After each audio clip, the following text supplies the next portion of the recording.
Танымал Диана Скатова туралы ең соңғы жаңалықтарды алғашқылар қатарында білгіңіз келсе, арна төмендегі бір ғана лайк және подписаться түймелерін баса кетуді ұмытпаң. Ал біз болса сізге қос лайк жобасындағы болып жатқан ең соңғы жаңалықтарды алғашқылар қатарында жеткіземіз. Қазақты шүкір құртады. Диана Скатова қазақтың армандай алмайтын халық деп атады. Атаулы қос лайк телевидениесінің шоуын жүргізушісі Диана Скатова қазақтың армандауды білмейді, жалқау халық екен айтты деп хабарлайды opennews.kz ақпарат агенттігі айқап бағдарламасына сілтеме жасап. Қазақтар мықты армандайды деп айта алмаймын. Бізде шүкір, мен тәубе құтамын. Бүгінгі тамағы тоқ болса болды. Армандамайды. Бізде ой, жасампаздығымыз жоқ.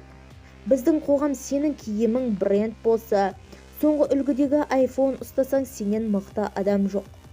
Қазақ тамаққа, қазіргі қажеттіліктеріне аш, бірақ білім, ғылымды дамытуға қажет етпейді. Адамдарға подкаст жүргізетін көрі Ерке мен Райым неке құрғаның қызықтырақ, дейді Telegram тележүйесі.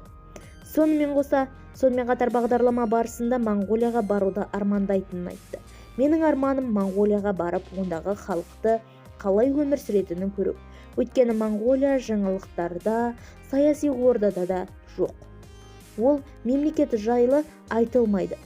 Халықтың өмір сүру салты туралы ештеңе естімейміз, деді Диана. Бізді тамашалауды жалғастырып, жұлдызды жаңалықтарды алғашқылар қатарында біліңіз. Сау саламат болыңыз.